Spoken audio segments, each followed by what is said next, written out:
Good afternoon, ladies and gentlemen. My name is Holly Pickett. As president of the Gamma of Virginia chapter of Phi Beta Kappa, I'm very happy to welcome you to the annual Phi Beta Kappa Society of the Cincinnati Convocation. I'm especially happy to welcome the families and friends of our initiates in this 105th year of Phi Beta Kappa at Washington and Lee. As we begin, I want to acknowledge the Phi Beta Kappa Committee and our other colleagues whose hard work has made today's celebration possible. Vice President Janet Ikeda, do you want to stand? Secretary Treasurer Emily Cook, immediate past President Julie Campbell, who can't be here today, past President Tim Diet, Executive Committee members Rebecca Benefiel and Elliot King, Jennifer Ashworth of the History Department, Susan Pierbeck of the Provost's Office, Debbie Alden of the Registrar's Office, and President Ruscio and the President's Office. So thank you, colleagues.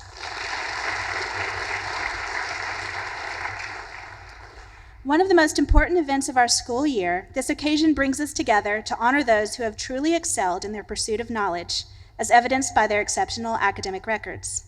Since its inception at the College of William and Mary in 1776, the Phi Beta Kappa Society has inducted as members those individuals whose character and scholarly attainments exemplify its principles and ideals. Since chapters of Phi Beta Kappa exist at only the very best colleges and universities, election to membership in the society is an honor rightly to be cherished and celebrated. Those whom the Gamma of Virginia chapter has initiated into Phi Beta Kappa today have realized impressive academic achievements across the broad spectrum of the liberal arts. As outstanding scholars of good moral character, they deserve to be elected to the society. In a moment, we shall recognize them, after which we will hear from our distinguished guest speaker, who is able to join us today through the generosity and support of the Society of the Cincinnati and the President's Office. We acknowledge Phi Beta Kappa's long-standing relationship with the Society of Cincinnati and the common bond these two societies share, devotion to our country and to Washington and Lee. In 1783, in response to a near revolt by disgruntled veterans of the Continental Army, General George Washington's Chief of Artillery proposed a fraternal and philanthropic organization to preserve, quote, those exalted rights and liberties of human nature for which the Revolution had been fought. Washington agreed to serve as first President General of the new Society of the Cincinnati, which took its name from the Roman hero Lucius Quinctius Cincinnatus. According to legend, he was appointed dictator to defend Rome against enemies who had surrounded the Roman army. He saved Rome in 16 days, relinquished power, and then returned home to his farm.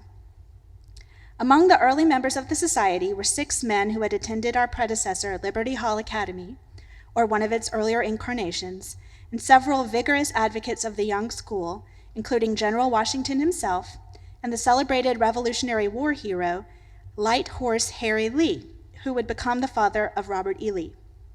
Yet another advocate for the school was Major Alexander Stewart, who had donated 40 acres to Liberty Hall in 1776.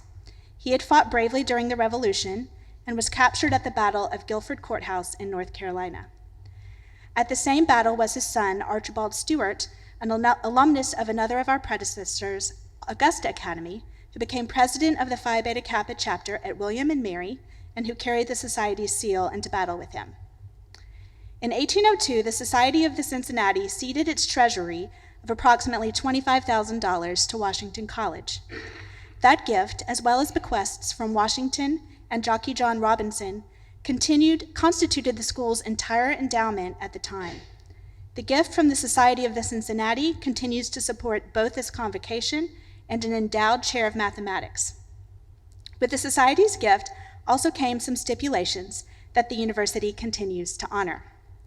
One was that the college institute studies in fortification and gunnery.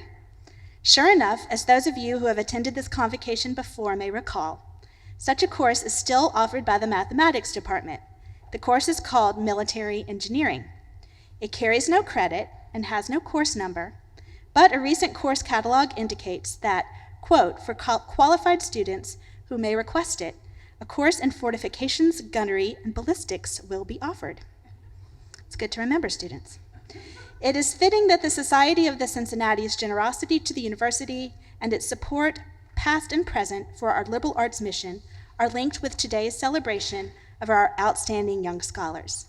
We of Phi Beta Kappa continue to be deeply grateful to the Society of the Cincinnati. I will now call upon our chapter secretary-treasurer, Ms. Emily Cook, to announce the names of those recently elected to membership in our society.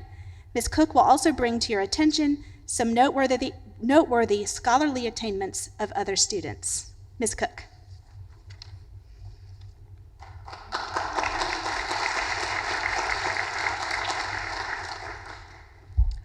Last year, the Gamma of Virginia chapter of Phi Beta Kappa elected to membership as juniors 23 members of the class of 2016 and recognized them here in Lee Chapel. They were Sam Borowski, Anna Payton Carson, Mon Dai, Rebecca Dunn, Stephanie Foster, Liam Cadigan Gaziano, Shelby Hendricks, Michael Holt, Hannah Grace Howard, Madeline Kosar, Bruce McCuskey, Joy Putney, Sarah Rachal, Catherine Roach, Nicole Elizabeth Simpson, Jacob Strauss, Anna Russell Thornton, Pasquale S. Toscano, Huang Vu, Austin Walker, Franklin Wolf, Tierney Elizabeth Wolgemuth, and Xiaosheng Yang. Several of those students who were elected as junior last year missed the convocation. Some are here with us today, so I'd like Hannah Grace Howard and Anna Payton Carson to stand and receive belated but well-deserved recognition for their achievements. So Hannah and Anna Payton.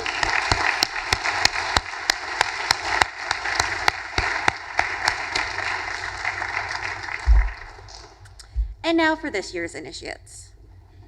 Students, as I read your name, please come up on stage and face the audience. And remain on stage until all of your classmates have been recognized. Audience, please hold your applause until all new initiates are on stage, or all that will fit on stage are on stage. First, our initiates from the class of 2015. We elect a handful of members from the just graduated class based on their final grades. This year, we welcome 5 members from the class of 2015. Betsy Buchanan Cribb, Roger Thomas Day Jr., Sarah Elizabeth Hampton, Colton Tyler Klein, and Catherine Clark Strickland. From the class of 2016, we have Laura Margaret Spencer Ackle, Stephen Michael Ball, Kennedy Anthony Castillo, Christina Cheadle, Grace Victoria Duncan, Lindsay Page George, Riley Michelle Goldsworthy, Maria Jose Herrera Quesada, Ijezi Aloysius Ifechuku Ikwazumna Jr., Emily Catherine Jekyll, Christina Camus, Alexandra Kinzer, Gabriella Dawn Kitch, Kirill Todorov Krendov, Brian Michael Kruskos, Amanda Maynor, William Payson Miller, Andrea Mason Owen, Danielle Marie Rosenthal, Carolyn May Sanders, Crystal Ray Santos, Richard Lester Snyder II, Emma Marie Swab, Jeffrey Lyons Tickner III, and Jean J. Turlington. And now for the class. Okay, let's clap for them and clear the stage.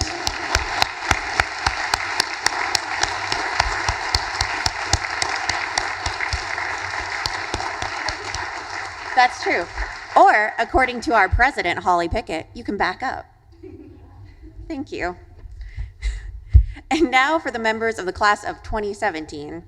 Their individual grade point averages place them at the top 5% of the junior class, and they are Mauricio Jose Bustamante, Alice Lane Cannon, Matthew Lewis Carl, Katie Clemens, Brooke Rose Donnelly, Joshua Michael Dumler, Elliot Amadian, Melina Lauren Knabe, John Wilson Miller II, Stephen Carrington Mitchell Jr., Christopher William Myers II, Ashley Ohms, Zoe Helen Ottaviani, Scott Valentine Phillips, Austin William Pyatt,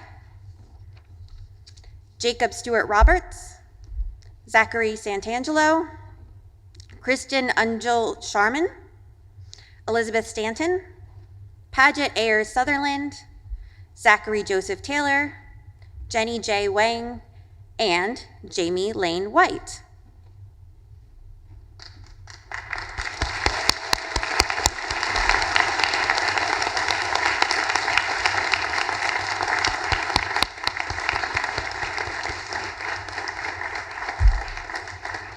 Congratulations, initiates. You may now be seated.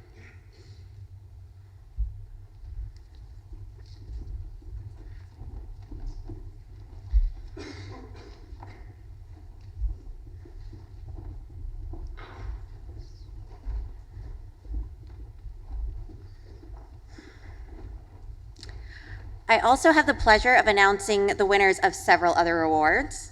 First is the Phi Beta Kappa J. Brown Goering Award.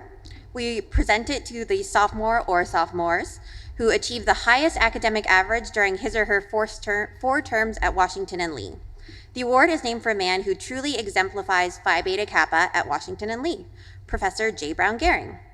Dr. Goering, a chemistry professor at WNL for 38 years, served as secretary-treasurer of the Gamma chapter of Virginia of Phi Beta Kappa for 22 of those years.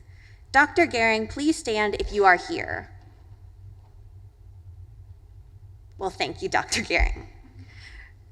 I'd like two recipients from the class of 2018 to come to the stage and receive our congratulations and their certificates. Welcome to the stage, Mallory E. Stevenson and Ram H. Raval.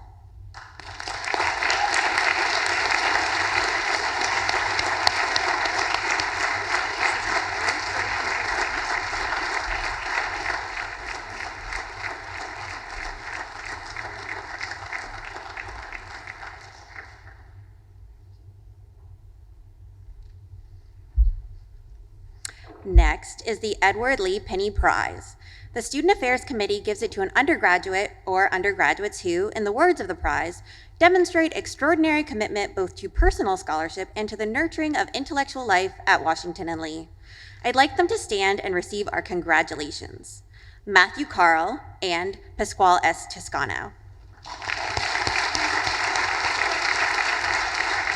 You can just stand there if you want, that's fine.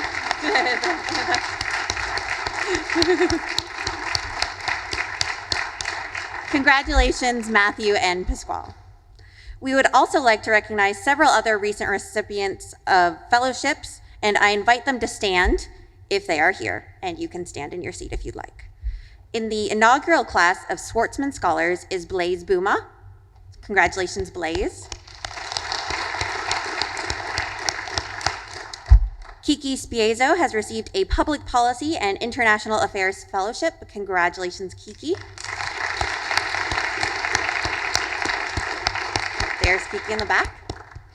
And Patrick Wright is the recipient of a Congress Bundestag Youth Exchange Fellowship. Congratulations, Patrick.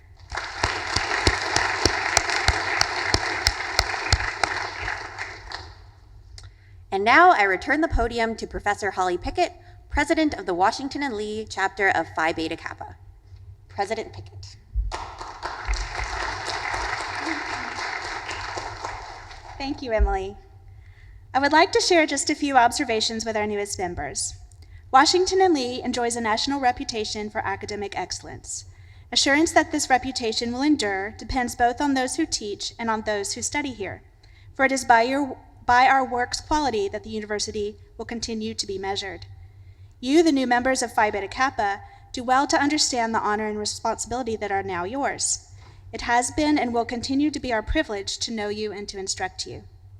By your accomplishments, you have earned our gratitude and highest commendation, and you have clearly exhibited your desire to embrace and uphold the love of learning, open-minded inquiry, lively debate, and free flow of information that stem from the liberal arts tradition.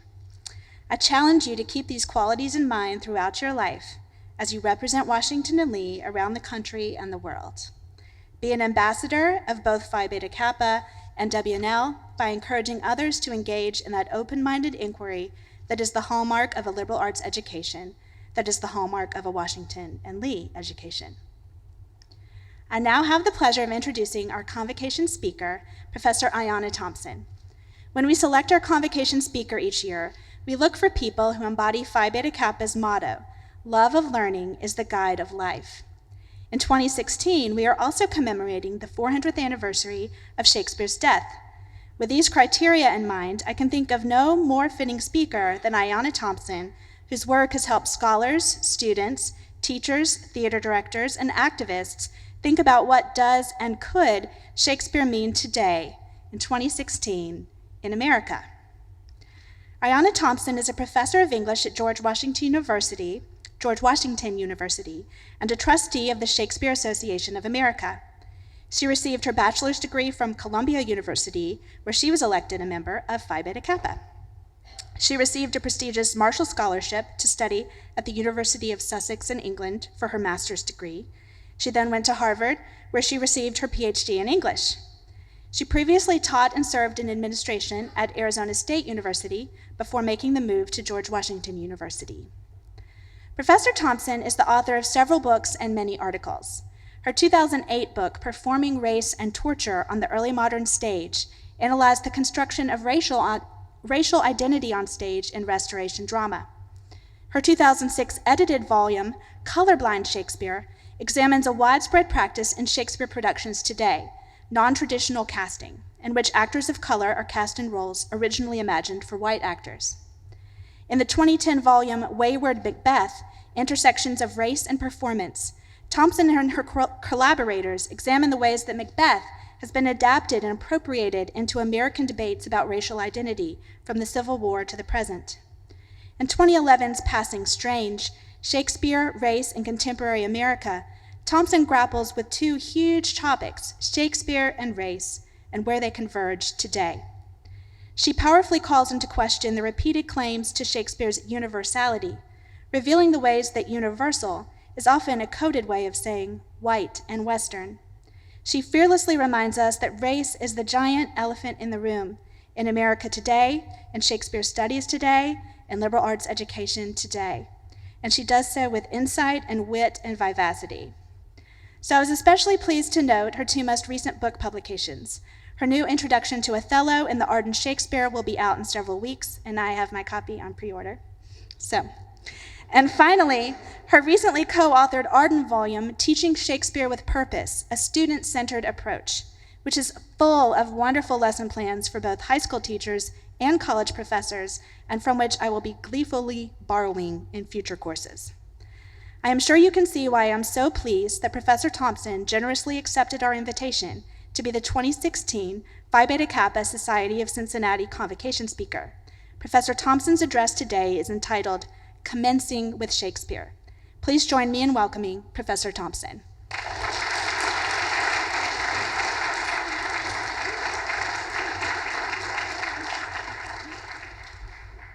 All right, only some of you in the room will know this, but I expect an appropriate response. All right then, all right, only some of you passed, come on. How cool is it to have a secret gesture? Thank you, Holly, for that incredible introduction, and thank you all for being here. Thank you for inviting me to this beautiful campus on what is an amazing day. And I look out to the new initiates in the Phi Beta Kappa Society, and I want to say you're beautiful, and you're talented, and I'm sure that I would not have been elected into this group now. I was never top 5% of anything. And in fact, that's what my talk is about today. My talk, Commencing with Shakespeare, is really about encouraging you to make some mistakes, to take the wrong path, to fuck up. Shakespeare tells us a lot about fuck-ups. Some of them are tragic, like King Lear. Why are you dividing your kingdom? You're still alive. Come on, that's just a major mistake. Or Othello, clearly she's not sleeping with Cassio. You know this, we know this, right? Why does he think this is true? But then there are characters like Macbeth, who knows that he's messing up in the moment that he thinks it, and he still goes with it anyway. I want to read you a couple lines from Macbeth before I tell you about my tales of mistakes, because they're fun. So Macbeth, for some of you who will remember, has been fighting for the Scottish army and has been, an incredibly brave warrior.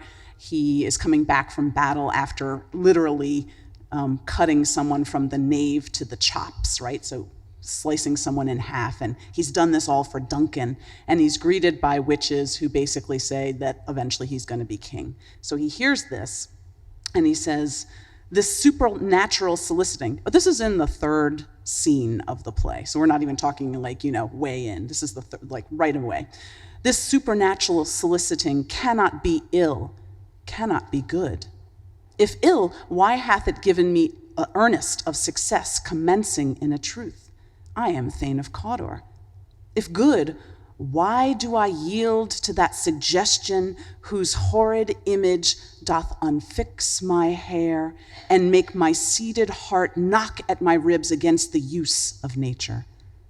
Present fears are less than horrible imaginings. My thought, whose murder yet is but fantastical, shakes so my single state of man that function is smothered in surmise, and nothing is but what is not. And I want to pause over these lines because Macbeth knows that the instant that he is greeted as the king-to-be of Scotland, he knows in that instant that he's willing to commit murder, right? He knows that this is the thing that makes his hair stand on end, that makes his heart knock in his chest, even though he knows it's just a fantasy whose murder is yet but fantastical, that he is going to do this evil deed, kill his king. And he's committed to it. He knows it's wrong, and he's committed to it. Here's the guy who embodies ambition, and whose ambition is quite ugly and frightening. And he acknowledges this to Lady Macbeth in Act 3, when he turns to her, and one of my favorite Shakespeare lines says, "Oh, full of scorpions is my mind, dear wife." Have any of you had that feeling before, where your head is just full of evil things, right? Whether it's your unbridled ambition or your desire for revenge or whatever it is that you want so desperately that you feel like your brain is full of scorpions. And even at the end of the play, when he knows that he is doomed, that he's surrounded, his castle is surrounded, and surely he's going to lose, he still does not give up, right? Hang out our banners on the outward walls. The cry is still, they come. Our castle's strength will laugh a siege to scorn. Here let them lie till famine and the ague eat them up. Were they not forced with those that should be ours, we might have met them dareful, beard to beard. Like that's how close he's willing to fight, beard to beard, and beat them backward ho. What noise is this? There's a cry. And Satan, this is the name of his steward at the end of the play, right? What a great oral pun, right? Satan says to him, "It is the cry of women, my good lord." And Macbeth responds, "I have almost forgot the taste of fears.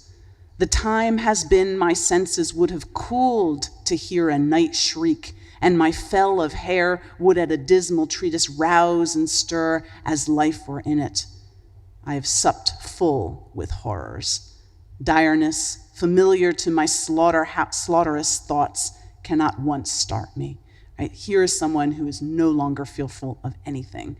Even the cries of women screaming of the slaughter of innocent people does nothing to him at the end of this play. Now, I'm not suggesting that you all should go out and be Macbeths. Clearly, that is not the point of this commencing with Shakespeare, right? I don't want you to be Othellos. I don't want you to be King Lears either. But Shakespeare does give us lots of people who make mistakes who don't have tragic ends, particularly in his late plays where we see characters who admit to having committed immense wrongs and apologize for them. And so I'll just give you one example from The Winter's Tale, where Leontes has unfairly, this is sort of like the happy version of Othello, Leontes has unfairly accused his wife of having an affair. She dies, he thinks, and, well, maybe she does. It's a debate in the play. She dies, and he is so full of sorrow that he can finally acknowledge that he did something wrong. He encounters, years later, the son of the man he thought had the affair with his wife, who was his good friend. And he says to the son, "Were I but 21, your father's image is so hit in you, his very heir, that I should call you brother, as I did him, and speak of something wildly by us performed before. Most dearly welcome, and you, fair princess," who's actually his daughter, he doesn't know, "goddess, oh alas, I lost a couple that twixt heaven and earth might thus have good begetting wonder, as you, gracious couple, do. And then I lost all my own folly, the society, amity too, of your brave father, whom, though bearing misery, I desire my life once more to look on him." Right, so here's this admission that the folly was all his own. And of course, what ends up happening, a beautiful statue comes to life, and he is reunited with his wife and his former friends, and their children are going to get married. And so it's all happiness there. So you can commit mistakes and survive in Shakespeare. But I want to talk to you today about my path, which was not a straight and narrow path, but in fact a windy, weird one. And I think there's something to be said for windy, weird paths. And I guess I want to put that out for you. My life is probably closer to a saying from Spencer, Edmund Spencer, about fertile error, mistakes that ended up leading to a lot of happiness. So my road to being a Shakespeare scholar was certainly not one that was predetermined. I grew up very poor, not Southern Gothic poor, but, kind of working class poor. I did not have a lot of exposure to theater at all. I think I saw my first Shakespeare play when I was 13. And I know I read Macbeth in my closet with a flashlight when I was 9, because I was really into witches at the time. There was not a lot of Shakespeare in my life, even though my mother really likes Shakespeare. It just wasn't a thing. I went to Columbia University, which Holly mentioned, and I was an English major, but I tried to avoid Shakespeare as long as I could. In fact, we were, as English majors then, were required to take 2 semesters of a Shakespeare course, and I saved it until my senior year because I didn't want to do it. I was like, what's the point? And I had no Black women professors ever. So when I went to college, I wanted to be a lawyer. And in fact, I was quite miffed to discover there was no mythical major called pre-law. But then, I don't know, at some point I grew disillusioned with the idea of law, and so I decided I wanted to be an investment banker. And I got it, yeah, I know, but I got a job at, now you're really gonna laugh, it doesn't exist anymore, Shearson Lehman Brothers, in the oil and gas group. I was the first Black female analyst ever hired at Shearson Lehman Brothers. And they kept saying things to me like, "You must be really smart." And I was like, that's a trick question, right? Because there's not an appropriate answer. If I say yes, I sound cocky. And if I say no, you're going to believe me.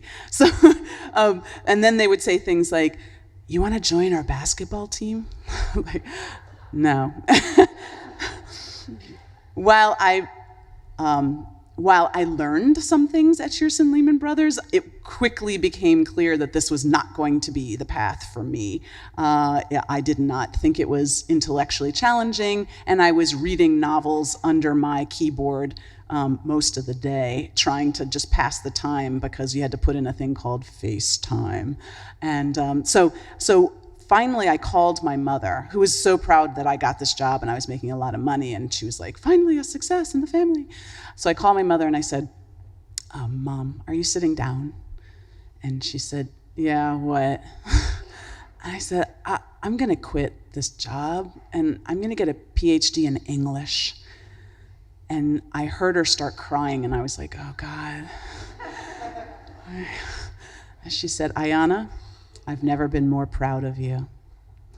And so that's when I knew it was okay to make a mistake, right? Like, I thought I wanted to make a lot of money, and I did. But really, what I wanted to do was read books. And so I could do that. I could follow that path. So I went to graduate school and I focused on the modern British novel. And I really wanted to be Edward Said in a female form.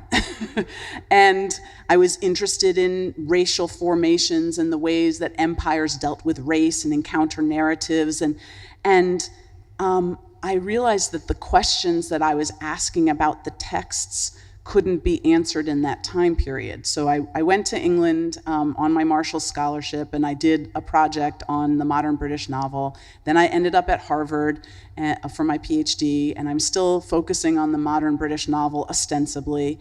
But in my spare time, this should sound familiar, like, me at the investment bank. In my spare time, I was reading travel narratives from the Renaissance on the floor of the library, because they had this collection called Hakluyt's Travels, he was a collector in the Renaissance of travel narratives, and he published them together. And I was sitting on the library floor because the whole collection was there on the open stacks, and the pages had never been cut. So no one had read them before. This is at Harvard, right? So I'm sitting there cutting the page. I felt like I was an explorer. I was cutting the pages and reading them, and this was like my stolen fun time. And the fun time was taking over more and more of my life. I was finished with coursework at this point. I had passed my exams at this point. And finally I went to my advisors and I was like, I don't think I'm a modernist. I think I'm a Renaissance scholar. And they said, Ayanna, you haven't taken any classes in the Renaissance. And I said, I know. I think I messed up. And they said, all right, you can do what you want, but I'm not sure you'll be able to get a job. And I was like, all right, well, I'll try, right? I'll try. So I went on and wrote this dissertation about torture in restoration plays. So I didn't even quite make it to the Renaissance at this point. I was writing on restoration plays, which is a later time period, and torture in those plays. And I liked this project, but it had maybe half of one chapter about Shakespeare. That was it. It was not a Shakespeare-focused project. So this is the end of graduate school. I'm done. So I apply for jobs. I just apply for anything. And I got hired as a Shakespeare scholar. I was like, I don't know anything. I'm gonna fake it. I'm just gonna fake it, right? So here I am. I'm a fraud. I'm a trustee of the Shakespeare Association, and I have no graduate training in Renaissance literature or Shakespeare. But I just loved it and learned it on my own. But again, the questions that I wanted to ask kept leading me in new directions. So I was trained as a historicist. And so my dissertation is very historicist, is looking at the Restoration and trying to figure out how it worked in that time period. But when I got out and had my first job as a Shakespearean, I started watching more films and going to see more productions. And the thing that gripped me was the casting practices and how nonsensical they seemed to be. Not that actors of color were being hired, but that they didn't seem to think through the implications of which characters they were playing or how that made sense in the larger production. And so I just started asking questions about this. And at some point at a conference, I was standing at Shakespeare conferences, right, the most boring thing you can imagine. It's not, it's pretty cool. But they have a book hall. It's like a hall where academic publishers are there selling the latest books. And I was standing looking at a couple of the books with another colleague, and I turned to him and I said, I can't believe no one has done a book on non-traditional casting with Shakespeare. And my colleague said, yeah, I know, isn't that kind of weird? And the editor of the press happened to be sitting there, and he said, you have to do this book. And I was like, I have to do this book? I'm like a fraud. And he goes, no, you have to do this book. And I was like, all right, I just got my first job. I'm kind of trying to figure out what I'm doing. And he's like, you have to do this book. He tracked me down 6 months later at my first job, and he was like, I'm serious, you have to do this book.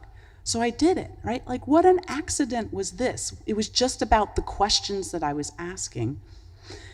So I think this is why the liberal arts matter for all of you, right? It doesn't matter what field you're going into.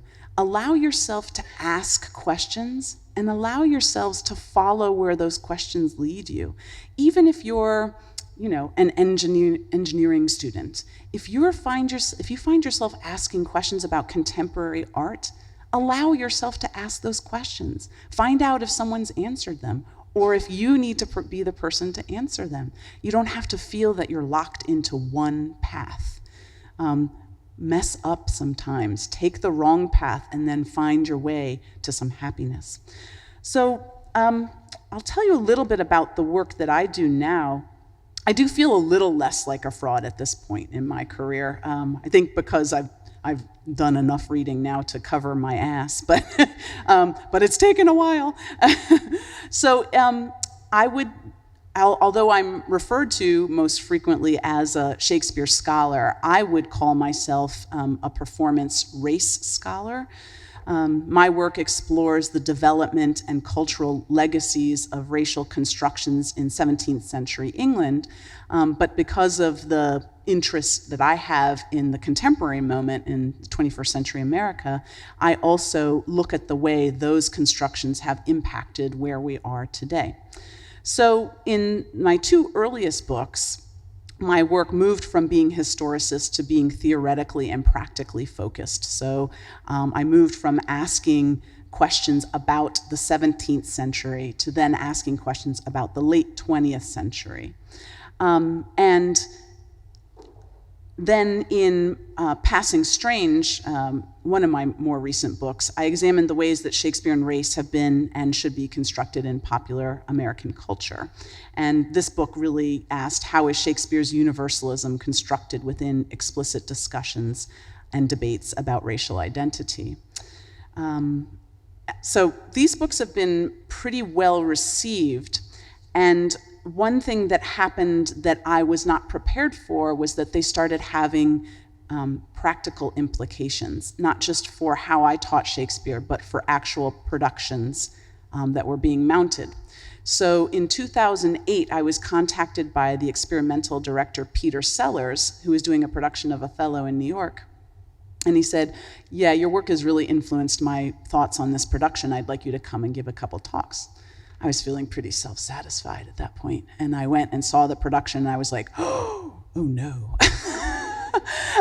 Like it was a very challenging production, and I wasn't sure, how he thought my work was influencing what he was doing, but I was a little horrified. And then I started realizing, there are directors around the country who are using my work for productions.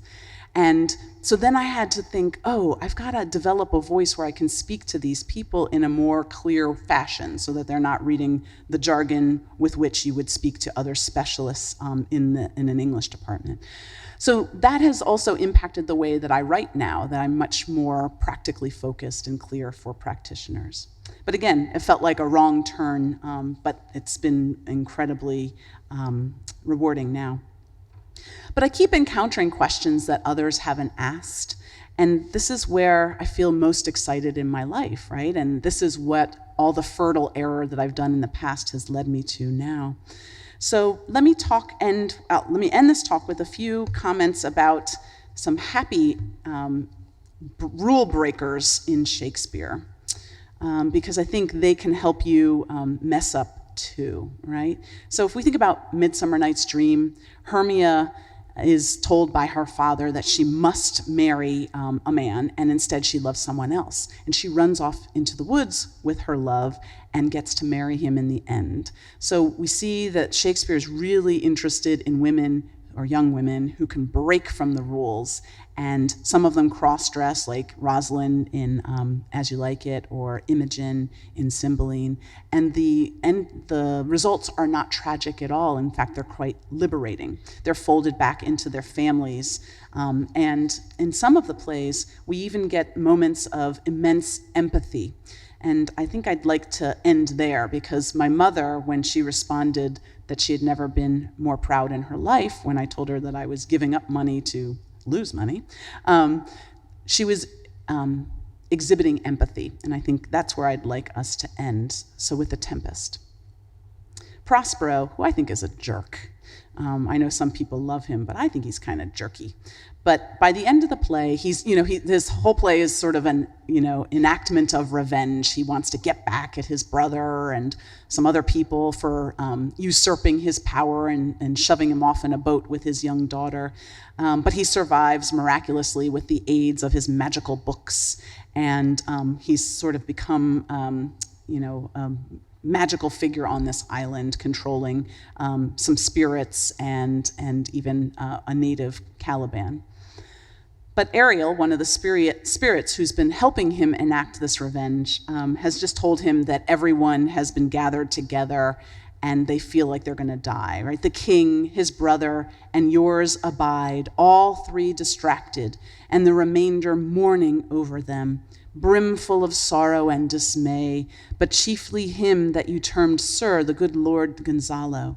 His tears run down his beard like winter's drops from eaves of reeds.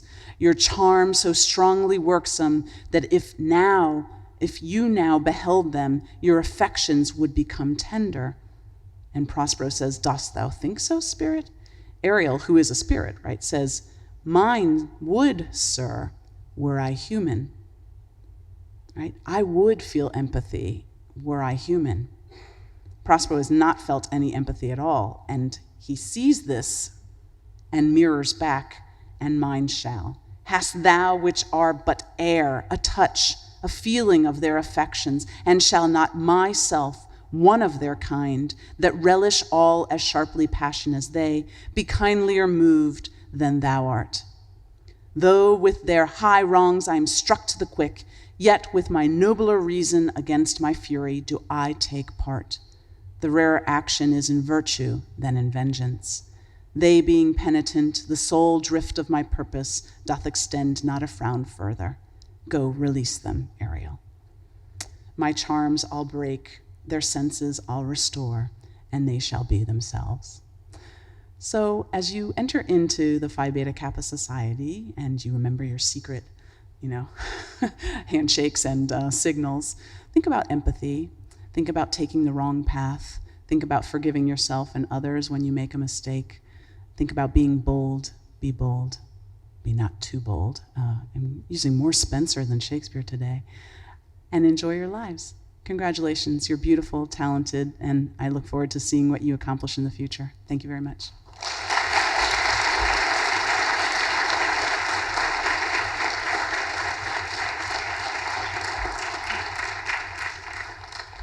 Thank you, Professor Thompson. We're so pleased you were able to be with us today.